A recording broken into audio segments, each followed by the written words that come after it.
నమస్తే, welcome to I dream inside politics with కవిత.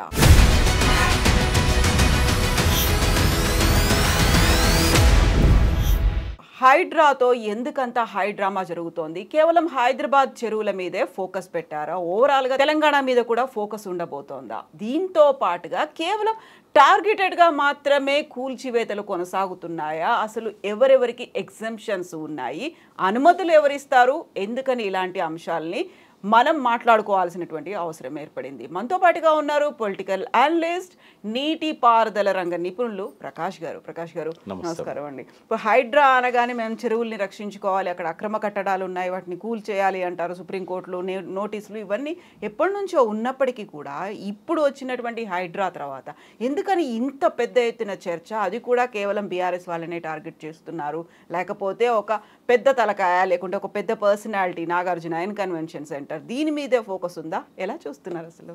హైడ్రా అనే దానిలో అంటే అది ఇంట్రడ్యూస్ చేయడం అనేది ఎప్పుడో ఒకసారి చేయాల్సిందే. అది ఒకవేళ అది బీఆర్ఎస్ గవర్నమెంట్ ఉన్నప్పుడే ఇట్లాంటి ఒక ప్రత్యేకమైన వ్యవస్థను ఏర్పాటు కొంత చేసింది. జిహెచ్ఎంసీలో ఇట్లాంటిది ఒక సంస్థను ఏర్పాటు చేసింది, ఒక మెకానిజం కూడా పెట్టింది. బట్ దూకుడుగా ముందుకు రాలే. అది ఒకవేళ డ్రామా అవుతుందా లేకుంటే దీనికి కంటిన్యూటీ ఉంటుందా అనేది మన కాలం నిర్ణయిస్తుంది. బట్ ఆ ప్రయత్నాన్ని మాత్రం వెల్కమ్ చేయాలి అందరం. ఏదైతే హైడ్రా స్టార్ట్ చేశారో ఆ ప్రయత్నాన్ని వెల్కమ్ చేయాలి. అయితే అందులో కొన్ని లోపాలు ఉన్నాయి, ఆ లోపాలను సవరించుకోవాల్సిన అవసరం ఉంటుంది. ఒకటి ఏంటంటే ఏమేమి హైడ్రా పరిధిలోకి వస్తాయి. ఉదాహరణకు ఒక కట్ ఆఫ్ డేట్ కూడా ఉండాలి కదా. ఎప్పటి నుంచి ఆక్రమణలు? ఇప్పుడు ఆక్రమణలు ఎప్పటి నుంచి స్టార్ట్ అయినాయి తెలంగాణలో? ఆక్రమణలు 1956 సమైక్య రాష్ట్రం ఏర్పడ్డ తర్వాత స్టార్ట్ అయినాయి.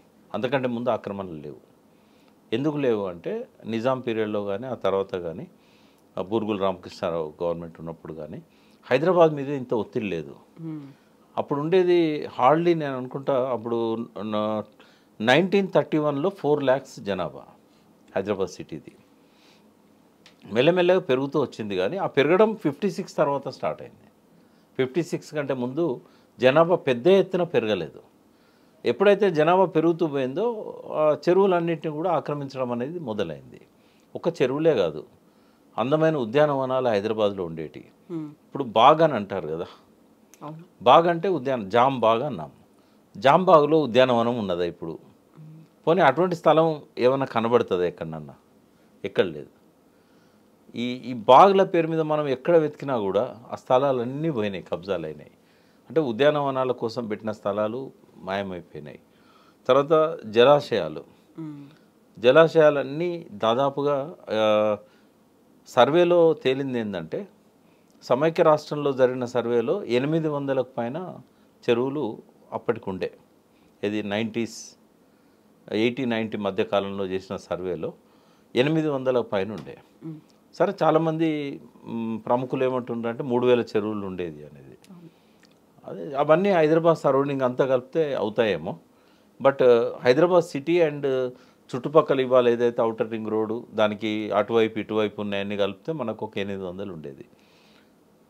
2014లో టీఆర్ఎస్ ప్రభుత్వం అధికారంలోకి వచ్చినాక సర్వే చేసినప్పుడు 250కి మించి కనబడలేదు. అంటే అన్ని మిగతా అన్నీ పూర్తిగా అంతర్ధానం అయిపోయినాయి. అయితే అంతర్ధానం కావడానికి కోర్టుల సహకారం కూడా దొరికింది వాళ్ళకు. ఎందుకు అంటే సుప్రీంకోర్టు వీటి మీద సీరియస్గా జడ్జిమెంట్స్ ఇచ్చేదాకా భూమి ఎవరిదో వాళ్ళు ఏమైనా అందులో కట్టుకోవచ్చు. సుప్రీంకోర్టు ఫైనల్గా ఇచ్చిన జడ్జిమెంట్లో దాదాపు 30 సంవత్సరాల క్రితం వచ్చింది. అందులో ఏం చెప్పారంటే వాళ్ళు, అది భూమి నీదైనా ఆ జలాశయంలో భాగంగా ఉన్నప్పుడు నీళ్ళు లేనప్పుడే నువ్వు అక్కడ వ్యవసాయం చేయాలి. సిమెంట్ కన్స్ట్రక్షన్స్, కాంక్రీట్ కన్స్ట్రక్షన్స్ ఏమి కూడా చేయకూడదు. ఈ జడ్జిమెంట్ వచ్చేదాకా కోర్టులు కూడా ఎట్లాంటి జడ్జిమెంట్స్ ఇచ్చినాయంటే నీ భూమిలో నువ్వు ఏమైనా కట్టుకోవచ్చు. బతుకమ్మ చెరువు మాయమైంది అట్లనే. అంబర్పేటలో బతుకమ్మ చెరువు ఉంటుంది. ఆ చెరువు ఎందుకు మాయమైందంటే ఆ రోజుల్లో అటువంటి జడ్జిమెంట్స్ లేవు. ఆ భూమి నాది అని నిరూపించుకున్నాడు ఆయన. అయితే చెరువులలో ప్రైవేట్ భూములు ఎట్లున్నాయనే సమస్య వస్తుంది. ఇది భారతదేశంలో అన్ని రాష్ట్రాలలో మనకు కనబడదు. ఇది ఓన్లీ తెలంగాణలోనే కనబడుతుంది. ఈవెన్ పక్కనున్న ఏపీలో కూడా కనబడదు మనకు. ఎందుకు అంటే నిజాము తన మొత్తం భూమి అంతా తన ఆధీనంలో ఉండేది అన్నట్టు. అంటే ఫస్ట్ నిజాం కానీ అంతకంటే ముందు కుతుబ్ షాహీల పీరియడ్లో కానీ పెద్ద పెద్ద చెరువులను వాళ్ళు తవ్వించారు. సో అవి వాళ్ళ పేరు మీదే ఉన్నాయి, గవర్నమెంట్ పేరు మీదే ఉన్నాయి. కానీ రైతులు తవ్వుకున్న చెరువులు వాళ్ళ పొలాలలో ఉన్నాయి. తర్వాత భూమి ఎట్లా ఇచ్చేవాడంటే ఒక ఉదాహరణ చెప్తా. సరూర్ నగర్ దగ్గర ఇప్పుడు గంగా థియేటర్ అని ఉంటాయి, 2 థియేటర్లు. దాని ఓనర్ శ్రీనివాస్ గారు అని, వాళ్ళ తండ్రి నిజాంకు దంత వైద్యుడు. ఆయన బాగా పంటి నొప్పి ఉన్న టైంలో ఆయన ట్రీట్మెంట్ ఇచ్చాడు. దాంతో ఆ సాహెబ్ నగరు, ఆ పక్కన ఉన్న కొన్ని గ్రామాలు ఇవన్నీ ఆయన పేరు మీద రాసేసాడు. ఇట్లా ఉదారంగా ఆయన భూమి 33% భూమి, దాదాపు 20 లక్షల ఎకరాలు నిజాంకు ఉండేది సొంతం. ఆయన ఇష్టం వచ్చినట్టు దాన ధర్మాలు చేస్తూ ఇచ్చేవాడు. తర్వాత పైగాలకు ఇచ్చిన భూములు కానీ, ఇనామ్స్ కానీ, మక్తాలు కానీ, ఇవన్నీ కూడా ఏంటంటే రకరకాల భూములు ఇచ్చినప్పుడు ఊర్ల రాసిచ్చేవాడు. ఆ ఊర్ల రాసిచ్చినప్పుడు అలా వెనకటి నుంచి ఉన్న చెరువులు ఉండేది, అలా కుంటలు ఉండేది, గుట్టలు ఉండేది. కాబట్టి తెలంగాణది ఒక భిన్నమైన భౌగోళిక స్వరూపంతో పాటుగా భిన్నమైన భూమి చరిత్ర. ఇక్కడ చట్టాలను ఇంప్లిమెంట్ చేయాలంటే ఇప్పుడు ఈ పక్కన ఉన్న కాకతీయ హిల్స్, అయ్యప్ప సొసైటీలో భాగంగా ఉన్నదంతా కూడా ప్రైవేట్ ల్యాండ్, అందులో ఆ చెరువులు ఉన్నాయి. ఇట్లా చాలా దిక్కుల హైదరాబాద్ సిటీలో ప్రైవేట్ భూములలో చెరువులు ఉన్నాయి. ఇవన్నీ కలిపితే 800 పైన ఉండేది. వాళ్ళు కోర్టు బెయిన్లు ఈ భూమి నాది అన్నారు, జడ్జిమెంట్ తెచ్చుకున్నారు, ప్లాట్లు చేసి అమ్మేశారు. ఆ ప్లాట్లలో పర్మిషన్స్ వచ్చినాయి. ఇప్పుడు పర్మిషన్కి అప్లై చేసినప్పుడు వీళ్ళు వచ్చి చూడరు కదా. ఇది సుప్రీంకోర్టు జడ్జిమెంట్ ఇచ్చినాకనే ఇరిగేషన్ ఎన్ఓసీలు ఇవన్నీ అవసరమైనవి. అంతకుముందు ఈ భూమి నాది, సర్వే నంబర్ ఇది, ఇప్పుడు ధరణి ఉన్నట్టు అప్పుడు పాస్బుక్లు ఉండేది, అప్పుడు పట్టా పేపర్స్ ఉండేది, అవి చూసేది అనుమతులు ఇచ్చేది హెచ్ఎండిఏ, కానీ అప్పుడు కూడా ఉండేది. ఇప్పుడు ఏవి తప్పుపడతారు, వేటిని మీరు కూల్చేస్తారు? 1/3 Hyderabad city is in FTL or బౌండరీలో ఉంది, బఫర్ జోన్లో ఉంది. ఇంకొకటి రంగనాథ్ గారు ఎక్కడో అంటుంటే, నా మంచి మిత్రుడు ఎక్కడో అంటుంటే విన్నా నేను, ఆ చెరువు లోపల ఎఫ్టీఎల్లో బఫర్ జోన్లో ఉంటేనే మేము చూసుకుంటాము, మిగతా మాకు సంబంధం లేదన్నట్టు. తప్పది. నాలాస్ ఏవైతే ఉంటాయో, చెరువు నుంచి నీళ్ళని తీసుకుపోయే కాలువలు, చెరువులోకి నీళ్ళని తీసుకొచ్చే కాలువలు, ఇవన్నీ కూడా వాటర్ బాడీస్ కిందనే చేయాలి. ప్రైవేట్ ల్యాండ్స్ అయినా కూడా సుప్రీంకోర్టు జడ్జిమెంట్ ప్రకారం వాటిని డిస్టర్బ్ చేయకూడదు. ఈ పరిధిని నిర్ణయించుకోవడంలో ఇంకా వాళ్ళకి టైం పడుతుందేమో. అది చేయకపోతే మాత్రం దీని సార్థకత ఉండదు హైడ్రాకి. ఈ పరిధి ఏంది అసలు? రెండవది డెడ్ లైన్ ఎప్పటి నుంచి తీసుకోవాలి? కబ్జాలు 1956 నుంచి ఉన్నాయి. ఏ కబ్జాలను మనం పరిగణలోకి తీసుకోవాలి? తర్వాత మోస్ట్ ఆఫ్ ది కబ్జాలు గవర్నమెంటే చేసింది. రోడ్ల విస్తరణలో భాగంగా స్టామ్ వాటర్ డ్రైన్స్ అన్నింటినీ కూడిపేసింది, డ్రైనేజీలుగా మార్చింది, మూసీ నదిని ఇరుకుగా చేసింది. మరి వేటిని మీరు దీంతో పాటుగా ఇప్పుడు ఉన్నటువంటి జిహెచ్ఎంసీ బిల్డింగ్, బుద్ధ భవన్, ఇవి కూడా అవిగా ఫస్ట్ గొలగొట్టాల్సింది ఏం తెలుసా? ఇమ్లీబన్ బస్ స్టాండ్, తర్వాత అక్కడే కట్టిన మెట్రో స్టేషన్, మూసీ నదిలో కట్టారు కదా. అది అడుగుతారు కదా రేపు క్వశ్చన్ చేస్తారు, రేపు కోర్టు కూడా అడుగుతుంది. నేను కవిత కేసులో ఎట్లా క్వశ్చన్స్ వచ్చిన జడ్జెస్ నుంచి, మీరే కదా అనుమతులు ఇచ్చింది, ఇమ్లీబన్లో ఎట్లా కడతారు? ఇప్పుడు ఉధృతంగా వచ్చే మూసీ నది దాని విశ్వరూపాన్ని మనం చూసాం 1908లో. మరి అంతమంది చనిపోయిన అప్పుడు 15,000 మంది చనిపోయారు. అట్లాంటి వరద రాదని ఏమన్నా గ్యారంటీ ఇవ్వగలుగుతామా? ఇంకా క్లైమేట్ చేంజ్ కూడా, గ్లోబల్ వార్మింగ్ కూడా దానికి తోడవుతుంది కదా. వచ్చినప్పుడు హైదరాబాద్ వణికిపోయింది మొన్న కొంచెం వరద వచ్చినందుకే. 2020 మరి ఇమ్లిమన్ను కూలగొట్టకుండా, రేపు ఆ మెట్రో స్టేషన్ కూలగొట్టకుండా, మూసీని ఆక్రమించిన దేవుళ్ళను కూలగొట్టకుండా, ఎంతమంది దేవుళ్ళు వెలిసిండ్రు మూసీ ఒడ్డున రాత్రికి రాత్రి? ఒక హిందూ దేవుళ్ళే కాదు, అన్ని మతాల వాళ్ళు, అన్ని ప్రార్థనాలయాలు, మసీదులు, మరి అన్నిటిని కూలగొడతారా? మరి రోడ్ల విస్తరణలో భాగంగా ప్రభుత్వం చేసిన జలవనరుల కబ్జా సంగతి ఏంది? మన కరీంనగర్ కలెక్టర్ ఆఫీసే ఎఫ్టీఎల్లో ఉంది. అవును, మునిగిపోయింది కదా వరదల్లో. అంటే ఇవన్నీ సిరిసిల్ల మన వరద వచ్చినప్పుడు చూసాం. అంటే ఇంకోటి, ఈ ఆక్రమణలకు ఫస్ట్ దోహదపడ్డది ఎవరు అంటే ప్రభుత్వాలు. ప్రభుత్వాలు ఈ మాట బట్టి చూస్తే జీవో 111 రద్దు చేసింది కూడా బీఆర్ఎస్ ప్రభుత్వమే కదా. జీవో 111 అనేది కూడా చెరువు చుట్టూ ఉన్నటువంటి భూములకు సంబంధించిందే కదా. అంటే అది రద్దు చేయడం వేరే నేపథ్యం. ఎట్లా అంటే మలినం అయిపోయినాయి హిమాయత్ సాగర్, గండిపేట వాటర్ అంతా కూడా. ఆ పైన ఫామ్ హౌజులు కానీ, ఇండస్ట్రీస్ కానీ, రకరకాల ఇల్లీగల్గా వచ్చిన కాలనీస్ కానీ, అన్నిటికంటే ఎక్కువ ఈ వ్యవసాయంలో వాడుతున్న పురుగు మందులు, ఎరువులు, వీటన్నిటి వల్ల తాగడానికి పనికి రాకుండా అయిపోయినాయి హిమాయత్ సాగర్ వాటర్. ఇది ఇక అది ఆ జియో తెచ్చిందే తాగునీటి జలాశయాలను కాపాడుకోవాలని. అదే లేనప్పుడు ఇంకా జియో వల్ల సార్థకత ఏంది? దానివల్ల అటు గ్రోత్ ఆగిపోయింది. ఆ విలేజర్స్ అంతా సఫర్ అవుతున్నారు. వాళ్ళకు పిల్లలు, గ్రాండ్ చిల్డ్రన్ అయిన్లు, కానీ వాళ్ళు ఏం కట్టుకోవడానికి పర్మిషన్స్ ఉండవాడా? అంటే ఏ రకంగా చూసినా కూడా 111 జియోలో మార్పులు తీసుకురావాల్సిన అవసరం ఉండే. అందుకే ఒక ప్రయత్నం అయితే బీఆర్ఎస్ ప్రభుత్వం చేసింది. వాళ్ళు ఏమన్నారంటే ఈ జలాశయాల్లోకి కలుషిత నీరు రాకుండా ఆపడానికే మేము ఇది చేస్తున్నాము. దాన్ని ప్యూరిఫై చేసి ఆ వాటర్ను జలాశయాల్లోకి పంపిస్తాము. ఈ జలాశయాలను మేము గోదావరి వాటర్తో నింపి మంచినీటి జలాశయాలుగా మార్చుకుంటాము. మురికి నీరు రాకుండా వాటిని ఎస్టీపీలు పెట్టి ప్యూరిఫై చేసి ఆ ఎస్టీపీ ద్వారా వచ్చిన వాటర్ను కూడా ఫామ్స్కి ఇస్తాం తప్ప ఇలా కల్పం మేము. ఇవన్నీ చెప్పింది. సోమేష్ కుమార్ ఆధ్వర్యంలో కమిటీ కూడా వేశారు. తర్వాత అది ఏం కాలేదు. ఇప్పుడు అది $1 మిలియన్ ప్రశ్న. ఆ జీవో ఉన్నదా, పోయిందా, దానికి ఒక సబ్స్టిట్యూట్ ఏదన్నా వచ్చిందా, రాలేదా, అదంతా అబియన్స్లో ఉండిపోయింది. అదంతా హైకోర్టు ఒక జడ్జిమెంట్లో వటినావులపల్లిని డిలీట్ చేసింది. ఎందుకంటే అది వీటి క్యాచ్మెంట్లో లేదు కాబట్టి. అది ఒకటే నిజం.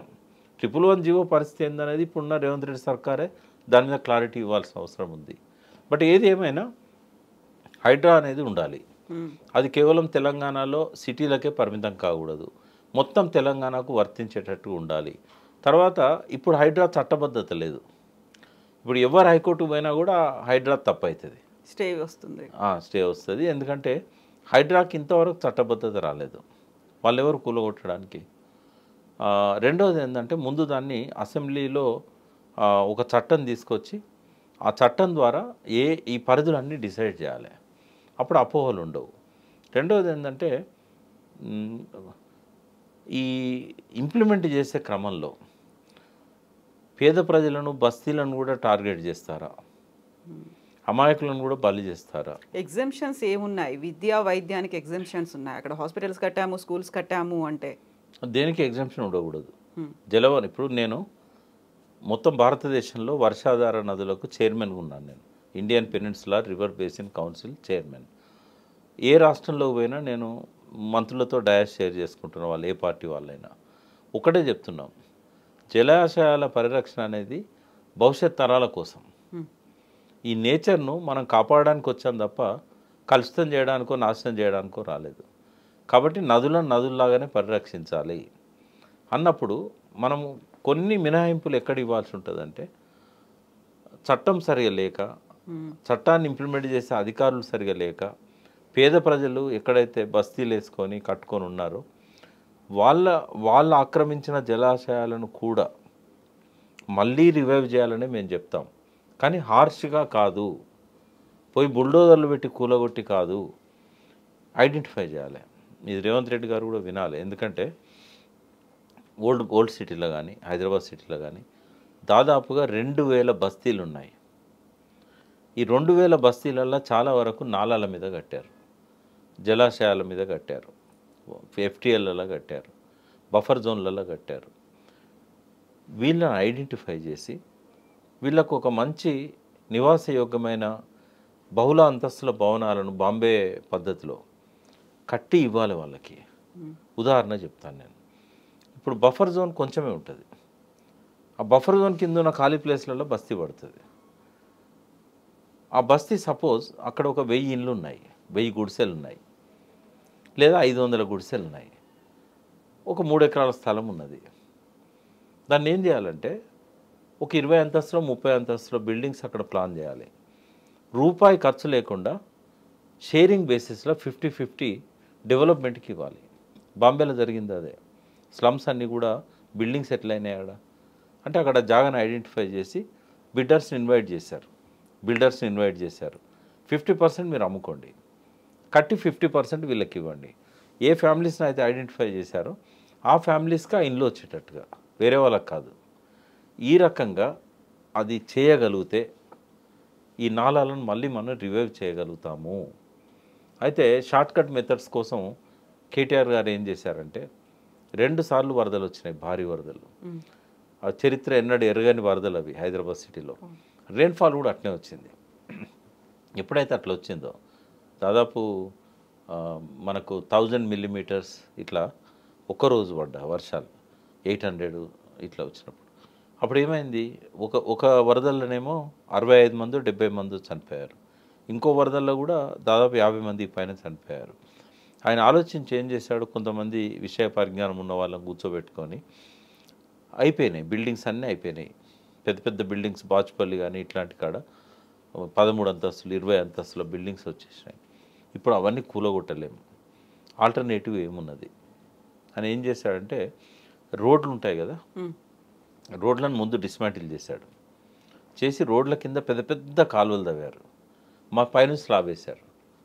అంటే ఆ ఫ్లడ్ను రోడ్డు కిందికి వెళ్ళే డైవర్ట్ చేసేటట్టు స్ట్రాటజిక్ నాలా డెవలప్మెంట్ ప్రోగ్రామ్ అని చెప్పి SNDP దానికి ఒక 1000 కోట్లు పెట్టాడు. అట్లా చేయడం వల్ల ఇక ఆ తర్వాత వరదలు ఎప్పుడు కూడా ఎవరు చనిపోలేదు, ఎక్కడ మునిగిపోలేదు. అయితే ఇప్పుడు ఇంత జరిగిన తర్వాత చెరువుల మీద ఇప్పుడైతే ఫోకస్ పెట్టారో లేకుంటే హైడ్రాని మీరు స్వాగతిస్తున్నప్పటికీ గత 10 ఏళ్ల కాలం చూసుకున్నప్పుడు చెరువులకు సంబంధించి కేసీఆర్ సర్కార్ ఏం చేసింది? మీరు చెప్పినటువంటి ఇంప్లిమెంటేషన్స్ కావచ్చు, సలహాలు సూచనలు, వాటన్నిటిని అసలు పాటించారా? ఇప్పటిదాకా ఈ పరిస్థితికి ప్రధాన కారణం గత ప్రభుత్వాలు ఇచ్చినటువంటి అనుమతులే అనేది ఇప్పుడున్నటువంటి వాదన కాబట్టి. ఈ పాపంలో అందరు ఉన్నారమ్మా. అయితే ఎక్కువ భాగం కాంగ్రెస్ది. 1956 నుంచి ఎన్టీ రామారావు గారు వచ్చేదాకా పరిపాలన చేసింది వాళ్ళు. ఆ టైంలో జడ్జిమెంట్స్ లేవు కాబట్టి ఇండస్ట్రియల్ ఎస్టేట్స్ల కోసం కూడా చెరువులను మాయం చేశారు, ఆఫీసుల కోసం మాయం చేశారు. ప్రభుత్వాలే మాయం చేస్తున్నప్పుడు ఇక ప్రజలకు కూడా స్వేచ్ఛ దొరికింది. ఎందుకంటే అవన్నీ కూడా ప్రజల భూములు. మా పట్టా ఉంది, మేము దున్నుకుంటాం, మేము బిల్డింగ్ కట్టుకుంటాం, మేము షెడ్ వేసుకుంటాం, మేము ఫంక్షన్ హాల్స్ కట్టుకుంటాం. ఇట్లా ఆ పీరియడ్లో దాదాపు 3/4 పోయినాయి. 3000 చెరువులు ఉన్నాయనుకుంటే 800 మిగిలినాయి. ఆ తర్వాత ఇది 90 నాటికి. ఆ తర్వాత టీడీపీ సర్కారు, తర్వాత మళ్ళీ కాంగ్రెస్ సర్కారు. ఈ 20-30 ఏళ్ళ పీరియడ్లో ఆ 800 పైన ఉన్నాయి, 250కి వచ్చినాయి. థ్యాంక్స్ చెప్పాలి కేసీఆర్ గారికి. ఎందుకంటే ఫస్ట్ ఆయన ఏం చేశాడు, ముందు వాటిని అంతా సర్వే చేయించాడు, డిజిటలైజ్ చేశాడు, ఫెన్సింగ్ పెట్టించాడు. ఇంకా ఫెన్సింగ్ పెట్టడానికి అవకాశం లేని కాడ సైకిల్ ట్రాక్ పెట్టించారు. అంటే సైకిల్ ట్రాక్ రౌండ్ ఉంటే ఇంకా దాన్ని ఎవడు కబ్జా చేయడు కదా. వాడు చెరువును కబ్జా చేయాలంటే ముందు సైకిల్ ట్రాక్ను కబ్జా చేయాలి. వాకర్స్ వచ్చి గొడవ చేస్తారు.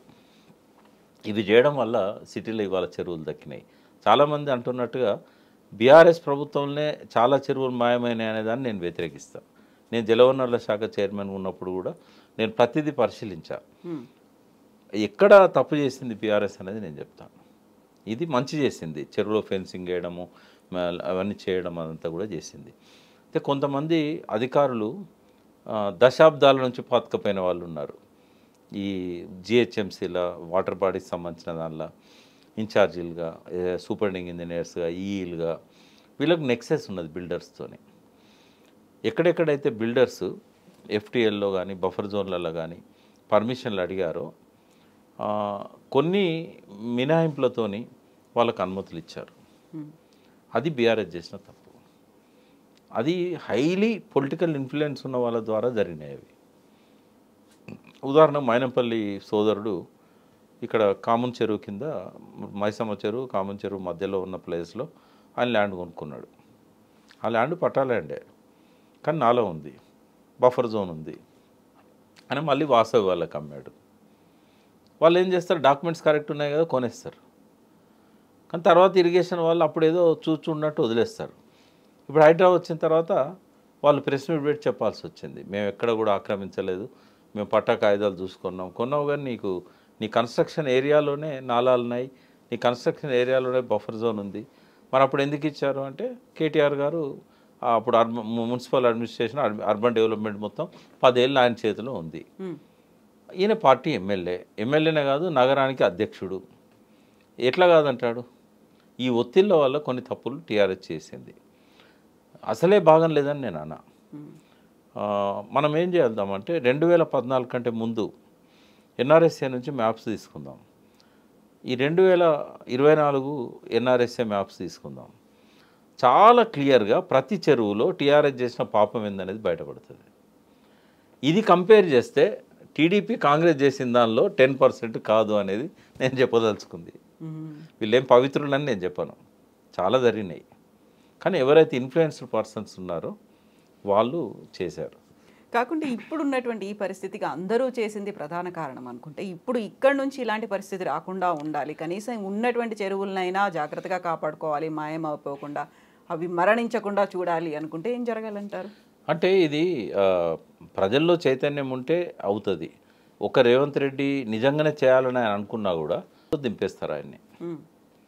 రంగనాథ్ లాంటి సిన్సియర్ ఆఫీసర్స్ని ముందు పెట్టి చేయాలని ఒక సిన్సియర్ ఎఫర్ట్ ఆయన పెడితే కనుక 3 నెలల కంటే ఎక్కువ ఉండడు రేవంత్ రెడ్డి, దించేస్తారు. ఎందుకు అనంటే శాసనసభ్యులకు సంబంధాలు ఉంటాయి, నేరుగా వాళ్ళకు వాటాలు ఉంటాయి.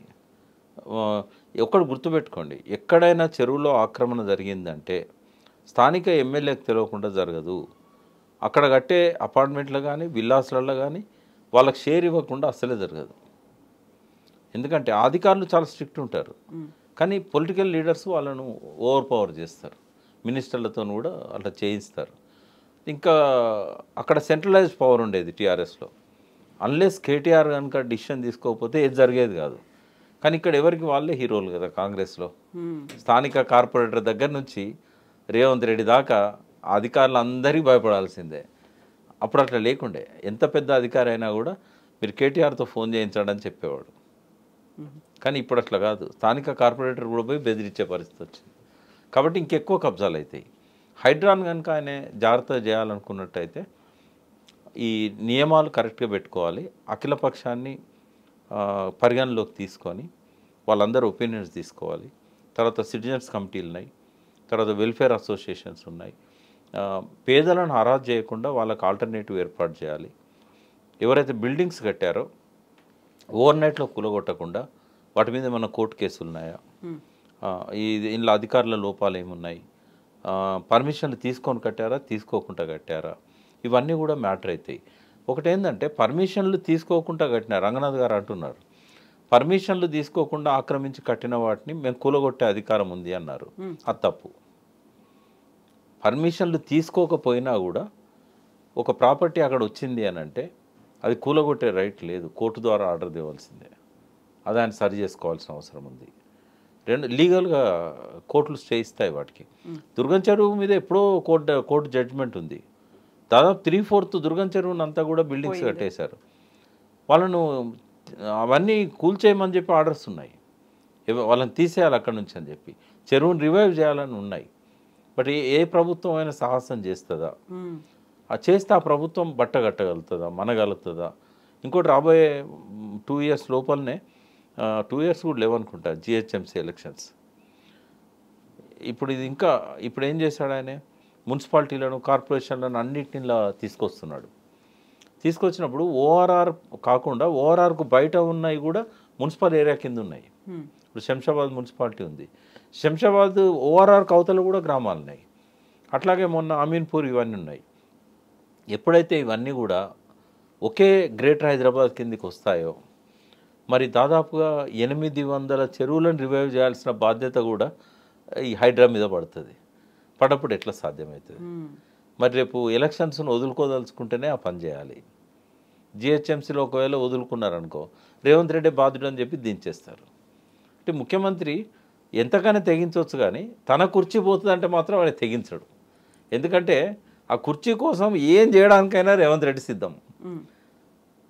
కాబట్టి కూల్చివేతలు అవుతాయి, ఈయన ట్రాన్స్ఫర్ అవుతాడు రంగనాథ్ గారు, ఆ తయారు చేసే చట్టంలో బలహీనతలు ఉంటాయి, వీళ్ళే అడ్వైజ్ చేస్తారు, మేము బుల్డోజర్లు తీసుకొని వస్తాం, మీరు కోర్టు పోయి స్టే తీసుకోండి అని చెప్పి ఓ రోజు ముందే చెప్తారు వాళ్ళకి. అంటే చేసినట్టు ఉండాలి, వాళ్ళు స్టే తీసుకొచ్చినట్టు ఉండాలి. కాబట్టి ఇవన్నీ కూడా తూట్లు పొడిచే ప్రయత్నాలు మొదలవుతాయి. కావాలని ప్రభుత్వమే చేస్తుంది. ఎందుకంటే ఒకవేళ కరప్ట్ ఆలోచనతో రేవంత్ రెడ్డి ఉన్నట్టయితే డబ్బులు సంపాదించుకోవడానికి ఇది మంచి అవకాశం. ఒకవేళ నేను సీఎం పొజిషన్లో ఉన్నా నాకు పిచ్చి డబ్బు అక్కర్లేదని ఆయన అనుకుంటే ఆయన పేరు 10 కాలాల పాటు ఉంటుంది. ఆయన ఆలోచించాలి. ఎందుకంటే ఎంత సీఎం లాంటి స్థాయి వ్యక్తికైనా ఆ కుటుంబానికైనా ఎంత డబ్బు కావాలి? ఆయన 5 ఏళ్ళు ఆయన ఆ హోదాను మెయింటైన్ చేయడానికి అవసరమైన కార్లు కానీ బంగ్లాలు కానీ ఆయన కుటుంబ సభ్యులకు ఒక 3 తరాలకు సరిపోయేది ఇవ్వడానికి కానీ ఒకరోజు సంపాదన సరిపోద్ది ఒక సీఎంకి. మిగిలిన రోజులన్నా పవిత్రంగా ఉండాలి కదా. నేనేమంటున్నా అంటే ఇప్పటివరకు ఆయన అట్లా డబ్బులు తీసుకొని ఆపుతున్నట్టుగా ఇప్పటివరకు అయితే లేదు. ఇట్నే పవిత్రంగా ఉండాలని కోరుకుంటున్నాం. ఇట్లుంటే ఆయన 1 ఇయర్ చీఫ్ మినిస్టర్ ఉన్నా కూడా చరిత్రలో మిగులుతాడు. ఒక గొప్ప అవకాశం రేవంత్ రెడ్డికి వచ్చింది. ఇంతకుముందున్న ముఖ్యమంత్రులు అందరూ చేసిన తప్పులను తను చేయకుండా ఉండడానికి, భేషాన్ని అనిపించుకోవడానికి. మిషన్ కాకతీయ ద్వారా ఏదైతే మంచి పేరు తెలంగాణ ప్రభుత్వానికి వచ్చిందో అప్పుడు హైడ్రా ద్వారా కూడా అటువంటి మంచి పేరు రావాలనుకుంటే ఎటువంటి ఒత్తిళ్లకు, ఎటువంటి కరప్షన్ వాటికి లొంగకుండా, ఎవరిని స్పేర్ చేయకుండా ఆయన దీన్ని హైడ్రాని ఇట్లాగే నడిపించాలి. పదవి పోతుంది, బట్ మళ్ళీ వచ్చే ఎన్నికల్లో 1000 ఏనుగుల బలంతో మళ్ళీ వచ్చే అవకాశం ఉంటుంది. ఎందుకు ప్రజల మనస్సుల్లో నిలిచిపోతాడు. కానీ బస్తీలను టచ్ చేసినప్పుడు వాళ్ళకు ఆల్రెడీ కన్స్ట్రక్షన్ చేసి బిల్డింగ్లలో వాళ్ళకు అకామిడేషన్ ఇచ్చిన తర్వాతనే వాళ్ళని ముట్టుకోవాలి. సామాన్య ప్రజలను కానీ మిడిల్ క్లాస్ వాళ్ళని కానీ టచ్ చేయకుండా ఈ ఎవరెవరైతే లావిష్గా కట్టుకున్నారో ఎకరాల కొద్ది ఫామ్ హౌజులు కానీ, ఫామ్లు ఉండవాడ బట్ ఫామ్ హౌజుల పేరు, వీటిని మాత్రం ఆయన ఖచ్చితంగా వెంటబడాలి, లొంగిపోకూడదు, మంచి పేరు తెచ్చుకోవాలి. డబ్బు ఎంత సంపాదించినా పేరు రాదమ్మా. ఆ పేరుని ఎన్ని కోట్లు పెట్టినా కొనలేరు. అటువంటి ఒక మంచి పేరు తెచ్చుకునే అవకాశం ఉన్నప్పుడు ఈ చిల్లర నాణ్యాల కోసం ఆయన సాక్రిఫైస్ చేయకూడదు ఆయనకున్న క్రెడిబిలిటీని. కాబట్టి ఇప్పటికే ఒక మంచి పేరు వచ్చింది, దాన్ని కంటిన్యూ చేయాలని నేను కోరుకుంటున్నాను. సొంత పార్టీ వాళ్ళైనా సరే అలాగే వ్యవహరించాలి. ఎవరైనా ఈవెన్ ఆయనకు సంబంధించిన ప్రాపర్టీ ఉందని కూడా అంటాను కదా, నిష్పక్షపాతంగా ఎంక్వైరీ చేయాలి ఆయన ప్రాపర్టీని. అది బఫర్ జోన్లో ఉన్నా, అది ఒకవేళ ఎఫ్టీఎల్లో ఉన్నా. ఇక్కడ ఇంకొక పద్ధతి కూడా మీకు చెప్తాను నేను. ఇరిగేషన్ అధికారులు ఎంత తెలివైన వాళ్ళంటే ఒక ప్రాపర్టీని వాళ్ళు లేని దాన్ని ఎఫ్టీఎల్లో పెట్టగలుగుతారు, బఫర్ జోన్లో పెట్టగలుగుతారు, ఉన్నదాన్ని లేదు అని చెప్పగలుగుతారు. ఎందుకు అంటే ఒక పద్ధతి లేదు అక్కడ. నిజాం కాలం నాటి మ్యాప్లు ఉన్నాయి, సర్వే ఆఫ్ ఇండియా చేసిన మ్యాప్స్. ఆ మ్యాప్స్ ప్రకారంగా చూడాలంటే ఒక పద్ధతి. వాటర్ ఎంతవరకు వస్తున్నది వర్షం పడ్డప్పుడు యథాతథ స్థితిని బట్టి కూడా అదొక పద్ధతి. మూడో పద్ధతి ఏంటంటే కట్ట ఎంత ఉన్నది, ఆ కట్టకు తగ్గట్టు ఎంత ఉండాలి ఎఫ్టీఎల్. మూడో పద్ధతి. నాలుగో పద్ధతి ఏంటంటే మత్తళ్ళు ఉంటాయి, ఆ మత్తడి దునికే లెవెల్ ఎంత ఉన్నది, ఆ టైంలో వాటర్ ఎంత ఉంటుంది. ఇది నాలుగో పద్ధతి. ఈ 4 పద్ధతులల్లో వాళ్ళు సమయానుకూలంగా వ్యవహరిస్తారు. ఏం చేయొచ్చు, ఎట్లా బయటపడేయచ్చు అని వాళ్ళు అనుకుంటే బయటపడేయగలుగుతారు. మరీ నటనడి చెరువులో కట్టిన ఎవరు కాపాడలేరు. కానీ పెరిఫెరీలో కట్టినవి ఉంటాయి కదా, ఇటువంటి వాటి వల్ల కొందరు సేవ్ అవుతారు. నాది బఫర్ జోన్లోకి రాదు అని ఒక ఆయన అన్నాడు అని అంటే ఆయనకి ఏదో ఒక కొలతలేసి ఇచ్చుంటారు, అట్లా ఇచ్చే ఎన్ఓసి కూడా ఇస్తారు. కాబట్టి వాళ్ళు తలుచుకుంటే, ఎందుకంటే ఒక నిర్దిష్టమైన నియమాలు అనేటివి లేవు, ప్రిన్సిపల్స్ అనేటివి లేవు. కాబట్టి ఒకవేళ పైనుంచి ఒత్తిడి వచ్చినప్పుడు అధికారులు ఏం చేయలేరు. ఆయన చెప్పినట్టుగా ఏదో ఒక పద్ధతి తీసుకొని ఆయన బయటపడడానికి ప్రయత్నం చేస్తారు. ఎవరి లెక్కలు వాళ్ళకు ఉంటాయమ్మా. ఎందుకంటే ఒకటేమో నాయకుడు చెప్పినప్పుడు వినకపోతే మనల్ని ఎక్కడ బదిలీ చేస్తారో, ఏ ఆదిలాబాద్కి వేస్తారో, పిల్లలకు దూరం అవుతాం, కుటుంబానికి దూరం అవుతాం అనే భయం ఒకటి ఉంటుంది. లేదా ఎక్కడ ఏసీబీకి పట్టిస్తారో, ఏసీబీ పట్టుకునేటివన్నీ 100% నిజాలు కాదు. వాళ్ళే డబ్బులు తీసుకుపోయి వాళ్ళ చేతిలో పెట్టి పట్టుకున్నామని చెప్తారు. చాలా కొన్ని సందర్భాల్లో జరిగినాయి. కాబట్టి అట్లా కూడా భయపడతారు. మూడవది ఏంటంటే ఇంకొక విషయం కూడా మీకు చెప్పాలి. ఇదొక రక్త చరిత్ర. హైదరాబాద్లో చెరువులను కాపాడాలని ప్రయత్నం చేసిన వాళ్ళు ఎంతోమంది హత్యలకు గురయ్యారు. రాజేంద్ర నగర్ దగ్గర ఒక అడ్వకేట్ ముస్లిం దారుణంగా చంపేశారు, ఎన్నోసార్లు వార్నింగ్లు ఇచ్చి. అంటే గుర్తు తెలియని శవాల రూపంలో ఉన్నాయి చాలా వరకు. కొంతవరకు ఈ ఫైట్ చేసిన వాళ్ళు అడ్వకేట్స్ని చంపేశారు. ఇట్లా భూమి ఎప్పుడైతే పిరమైపోయిందో, బాగా ధర పెరుగుతూ వచ్చిందో, వాళ్ళు దేనికి లెక్క చేయరు. ఇప్పుడు అధికారులను రంగనాథ్ కూడా. విషయంలో కూడా అదే ఎందుకు ప్రచారం జరుగుతుంది సోషల్ మీడియాలో? ఆయనకు ప్రాణహాని ఉంది, లేకుంటే ఆయనకు భద్రత కల్పించాలి అనే మాట ఎందుకని వస్తుంది ఇప్పుడు? అంటే కొందరు మూర్ఖులు ఉంటారమ్మా. కొందరు మూర్ఖులు ఏంటంటే వాళ్ళు కక్ష పెంచుకుంటారు.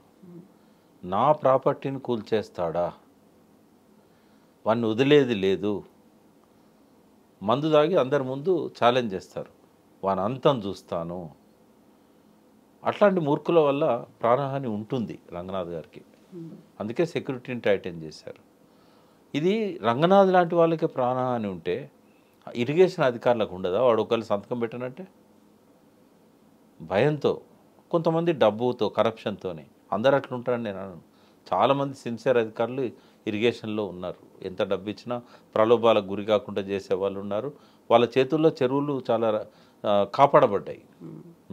కొంతమంది వాళ్ళ ఆంధ్ర అధికారులు కూడా ఉన్నారు. చెరువులను కాపాడడానికి చాలా ఆర్నిషలు కృషి చేశారు. ఎన్నోసార్లు బదిలీలు అయినాయి. ఇవన్నీ జరుగుతూ ఉంటాయి. అయితే నాలాలను కూడా పరిరక్షించాల్సిన అవసరం ఉంది. అవన్నీ రివైవ్ చేస్తేనే మాలాంటి వాళ్ళకు సంతోషం. రాజకీయాలు పక్కకు పెట్టి అన్ని పార్టీలు కూడా హైడ్రాక్ సపోర్ట్ చేయాలి.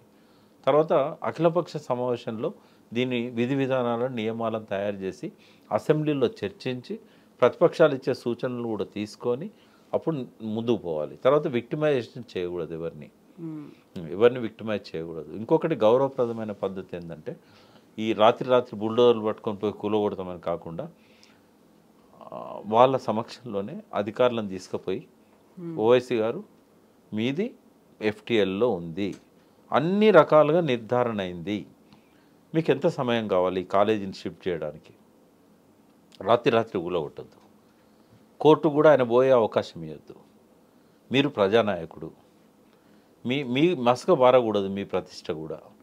అది కేటీఆర్ కావచ్చు, అది ఒక ఎమ్మెల్యే కావచ్చు, అది ఓవైసీ కావచ్చు, వాళ్ళకు అవకాశం ఇవ్వాలి. వాళ్ళకు ఒక 6 months అన్న టైం ఇవ్వాలి. మీరు కోర్టు పోకండి, మీరు ఆల్టర్నేటివ్ ఏర్పాటు చేసుకొని మీరు షిఫ్ట్ చేసి మీరు కూలగొడతామంటే సంతోషం, లేదా ప్రభుత్వానికి అవకాశం ఇవ్వండి. ఈ పద్ధతి అవసరం. కట్ ఆఫ్ డేట్ పెట్టాలి, వాళ్ళతో సిగ్నేచర్ తీసుకోవాలి, మా అంతటా మేమే షిఫ్ట్ అవుతాము, కూలగొడతామని. ఎందుకంటే ప్రూవ్ అయిన వాటి గురించి మొండిగా పోయి బుల్డోజర్ పట్టుకొని పోయి వైరుధ్యాలు పెంచుకోవడం ఎందుకు? స్టార్టింగ్ ఏంటంటే పేరు రావడానికి నాగార్జున టచ్ చేశారు. ఎందుకంటే ఆయన నాగార్జున పేరు తెలియని వ్యక్తి ఇండియాలో లేడు.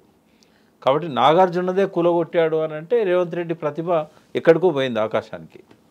అన్కాంప్రమైజ్డ్ అని, నాన్ కరప్టెడ్ అని, అన్స్టాపబుల్ అని. తర్వాత హుస్సేన్ సాగర్ ఉంది కదమ్మా, హుస్సేన్ సాగర్లో అన్ని ఎఫ్టీఎల్లోనే ఉన్నాయి.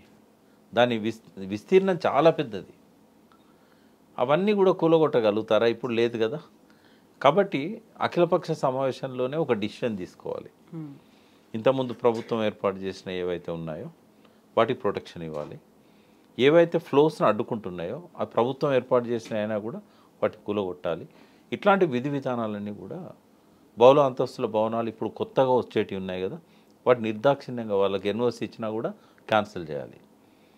ఈ సోషల్ మీడియాలో ఈ మధ్య బాగా వస్తున్నాయి. కొన్ని ఛానళ్ళ వాళ్ళకు డబ్బులు సంపాదించుకోవడానికి భలే అవకాశం వచ్చింది. వాళ్ళు ఏం చేస్తున్నారు, ముందు పోయి అక్కడ ఫోకస్ పెట్టి ఇది కూలగొడతారు, ఇది హైడ్రా వస్తుంది అని తర్వాత పోయి వాళ్ళు కాంప్రమైజ్ అయ్యే వాళ్ళు కూడా ఉంటారు కొంతమంది. కానీ ఎక్కువ ఛానల్స్ ఏంటంటే ప్రజల బాగోగులను దృష్టిలో పెట్టుకొని ప్రొజెక్ట్ చేస్తున్నాయి. అది అవసరం. సోషల్ మీడియా చాలా యాక్టివ్ కావాలి. ఇటువంటి బాధలు కూడా సోషల్ మీడియా ద్వారా ప్రభుత్వం దృష్టికి తేవాలి. అక్కడ కూలగొట్టడం వల్ల జెన్యూన్ పీపుల్ ఎట్లా నష్టపోతారు, దీనికి ఆల్టర్నేటివ్ ఏంది, ఇవన్నీ కూడా రేవంత్ రెడ్డి గారు చేసినప్పుడు ఆయనకు వచ్చిన ఈ మంచి అవకాశాన్ని ఆయన ప్రతిష్టను పెంచుకోవడానికి ఆయన గతంలో మాట్లాడిన అన్నీ కూడా పక్కకు పోతాయి. టీఆర్ఎస్ వాళ్ళు ఒక వాదన తీసుకొచ్చారు, రుణమాఫీని ఆ ప్రజల యొక్క ఆలోచనలను పక్కదారి పట్టేయడానికి ఇది చేస్తున్నారు అని. అందులో అంటే ఒక ప్రభుత్వాలు ఎప్పుడైనా కూడా తెనాలి రామకృష్ణుడు ఒక మాట అనేవాడు, ఒక ఇష్యూను ముట్టుకోకుండా చిన్నది చేయాలంటే దాని పక్కన పెద్ద గీత గీయాలి. అంటే పెద్ద ఇష్యూను ప్రొజెక్ట్ చేయడం వల్ల ఈ చిన్నప్పటి నుంచి చదువుకున్నాం మనం తెనాలి రామకృష్ణుని కథల్లో. ఇది రాజకీయాలలో సహజమైపోయింది కావచ్చు, అది కూడా అందులో అబద్ధం ఉందని నేను అనుకోను. అంటే బాగా ఇబ్బందికరమైన పరిస్థితి వచ్చినప్పుడు ప్రజల దృష్టిని అంతా కూడా పక్కదారి పట్టించే ఒక ప్రయత్నం అనేది జరుగుతుంది. అందుకే ఆధారబాధరగా హైడ్రాన్ తీసుకొచ్చారనేది. ఎందుకంటే చట్టబద్ధత కల్పించకుండా ఇంత హడావిడిగా తీసుకురావాల్సిన అవసరం ఏంది అని హరీష్ రావు గారు అంటున్న దానికి ఒక సార్థకత వస్తున్నది. బట్ టీఆర్ఎస్ కూడా నేను చెప్పేది ఏంటంటే పక్కదారి పట్టిస్తుండనే దాంతో మంచి ప్రయత్నాలను మనం తప్పు పట్టకూడదు. వాళ్ళు కూడా చేయాల్సింది ఏంటంటే ఇది ఇక్కడ జరుగుతూనే ఉంటుంది. ఇప్పుడు ఇది హైడ్రా అనేది అర్బన్, రుణమాఫీ అనేది రూరల్. సోషల్ మీడియాలనో లేకుంటే పేపర్లలోనో టీవీలలోనో కవరేజ్ దీనికి ఎక్కువ వచ్చినంత మాత్రాన దీన్ని కంటే పెద్ద కవరేజ్ వచ్చేటట్టుగా ఉద్యమాలు చేయాలి. వేల మందితో ఊరేగింపులు, ధర్నాలు, దాడు ఆఫీసుల మీద ఇట్లా చేస్తే ఏమైందంటే సెన్సేషన్ అవుతుంది. ఏ వార్త కూడా ప్రజలకు సంబంధించింది మసక బారకూడదు. కాబట్టి కేవలం పక్కదారి పట్టించేటట్టుగా చేస్తున్నాడు అని ఆయన అనేదానికంటే అంతగా దాన్ని పక్కదారి పట్టించే విధంగా మనం ఎందుకు చేయకూడదు? ప్రజల్లో ఉండి ప్రతిపక్ష నాయకులుగా ఊరూరు పోయి పెద్ద ఎత్తున ఉద్యమాలు తీసుకొచ్చినట్టయితే ఎవరు కూడా మిమ్మల్ని పక్కదారి పట్టియలేరు. కాబట్టి అది ప్రతిపక్షంగా బీఆర్ఎస్ చేయాల్సిన పని. ఇప్పుడు ఆ పని చేయకుండా ఎంతసేపు ఒక్క ప్రోగ్రాం చేసి పక్కదారి పట్టిస్తున్నాడు అని ఆయన అనేదానికంటే ఇది ఒక మంచి ప్రయత్నం, మేము కూడా మద్దతు ఇస్తాం. But at the same time ఇచ్చిన హామీలు కూడా నిలబెట్టుకోవాలని చెప్పాలి. అట్లా పోతే బాగుంటుంది. డైవర్షన్స్ అనేది కాకుండా ఫోకస్డ్గా ఉండాలి. ఎస్ అండి, thank you so much Prakash గారు. Thank you. Thank you.